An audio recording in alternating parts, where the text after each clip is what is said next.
और कल फ्रांस में राष्ट्रपति चुनाव होने वाला है। 5 साल बाद फिर से इमैनुअल मैक्रों और मैरिन ले पेन के बीच जबरदस्त टक्कर है। धर्मनिरपेक्ष देश होने का दावा करने वाले फ्रांस में इस बार चुनाव में मुस्लिम फैक्टर पर कहीं ज्यादा चर्चा हो रही है। सवाल है कि फ्रांस के मुस्लिमों के मन में क्या है। इसे जानने की कोशिश की TV9 भारतवर्ष के पेरिस रिपोर्टर ने।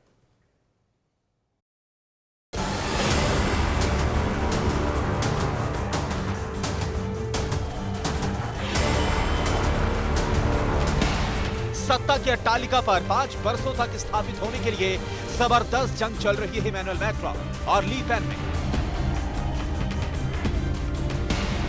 मैक्रों ने सत्ता में वापसी के लिए पूरी ताकत लगा दी है, तो ली पेन पहली दफा फ्रांस की प्रेसिडेंट बनने के लिए बेकरार है। वोट बटोरने के लिए विचारधारा पर बहस हो रही है। अपने अपने मुद्दों को साधने की कोशिश चल रही है।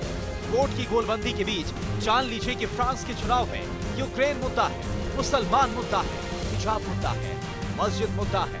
धर्म और जाति को तिलांजलि दे चुके फ्रांस में मजहबी गोलबंदी हो रही है वोटिंग के लिए।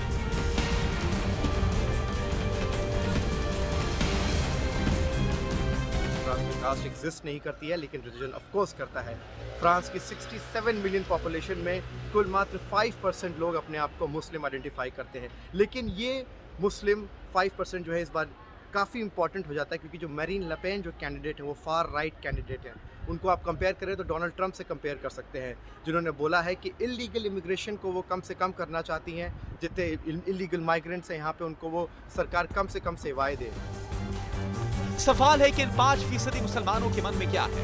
उदारवादी दक्षिणपंथी और घोर दक्षिणपंथी के बीच फ्रांस के मुस्लिम किससे अपना सियासी मसीहा बनाएंगे। TV9 भारतवर्ष के पेरिस रिपोर्टर ने वहां के मुसलमानों का मन टटोलने की कोशिश की, उनसे बात की। हम आपको फ्रांस का एम फैक्टर बताएंगे, मगर उससे पहले जान लीजिए कि फ्रांस में वोटिंग कैसे होती है। फ्रांस में राष्ट्रपति का चुनाव सीधे जनता करती है। जनता राष्ट्रपति के नाम पर वोट डालने के लिए जाती है। राष्ट्रपति चुनाव के तुरंत बाद नेशनल असेंबली के लिए चुनाव कराया जाता है। सबसे इंटरेस्टिंग बात, फ्रांस में वोटिंग कैसे करी जाती है। जैसे हमारे इंडिया में 10 से 15 साल पहले हम एक नाम लिखते थे, एक एनवेलप में जमा करते थे, बिल्कुल वैसे ही आज के दिन भी फ्रांस में इलेक्शन में वोट दिया जाता है। यहाँ पे एक टेबल होती है जिसमें एक आपके पास नाम लिखे होते हैं। जैसे इस बार मैरिन ले पेन और इमैनुअल मैक्रों का नाम होगा।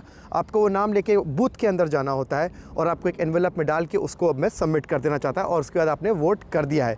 एक इंटरेस्टिंग बात यह है कि अगर आप चाहें तो आप अपने कैंडिडेट का नाम लिखकर एक एम्प्टी एनवेलप भी डाल सकते हैं। एक तरीके से आप दिखा रहे हैं कि मुझे कोई भी कैंडिडेट पसंद नहीं आया है और ये मेरा एक एम्प्टी वोट है। पिछले 5 वर्षों में फ्रांस में धर्म के नाम पर खून खराबे में बढ़ोतरी हुई। सेकुलर फ्रांस में अचानक कट्टरवाद का बवंडर उठा। कोरोना काल में भी इस्लाम के नाम पर कट्टरपंथियों ने स्कूल से लेकर चर्च तक खून बहाया था। पिछले कुछ दिनों से हिजाब को लेकर भी जबरदस्त बहस छिड़ी हुई है। मैक्रों रूस यूक्रेन जंग में खुले तौर पर यूक्रेन का समर्थन कर रहे हैं। साथ ही वो हिजाब और मुस्लिम शरणार्थियों को शरण देने के मामले में भी काफी नरम नजर आए, जबकि ली पेन दोनों के खिलाफ है। सवाल है फ्रांस के मुस्लिम क्या चाहते हैं। What are your views on the final two, Emmanuel Macron and Marine Le Pen? I would say Marine Le Pen is not at all my favorite candidate, because she's not someone respectful from people, from whatever where they are from, and for both candidates, no one speaks about climate, so it's very difficult to choose someone. But yeah, you know, Marine Le Pen is someone who dislikes people from other countries, and I can't afford to have a president that thinks like that. How do you think minorities and Muslims feel about these elections in France? Sad. I think we're minorities are already disrespected in French politics, and it's getting worse. So it's really like a dangerous climate for minorities and especially Muslim people in France. France में 2 चरणों में voting होती है। पहले चरण में 10 अप्रैल को voting हुई थी, जिसमें इमैनुअल मैक्रों को 27.85% वोट मिले थे, जबकि ली पेन को 23.15%। दूसरे चरण और अंतिम चरण की वोटिंग 24 अप्रैल को हुई। सर्वे में भी मैक्रों कहीं आगे है ली पेन से। दोनों के बीच करीब 10% का फासला है। मैक्रों को 55.5 से 57.5% वोट मिलने की संभावना है। उधर लीपेन को 42.5 से 44.5 के बीच वोट मिलने की संभावना जताई गई है। 5 साल पहले भी दूसरे दौर के मतदान में मैक्रों और लीपेन के बीच मुकाबला हुआ था। पिछले 5 साल में मैक्रों की लोकप्रियता में काफी गिरावट आई, फिर भी वो लीपेन से आगे दिख रहे हैं। पेरिस से टीवी9 भारतवर्ष के लिए हिमांशु दीक्षित की रिपोर्ट।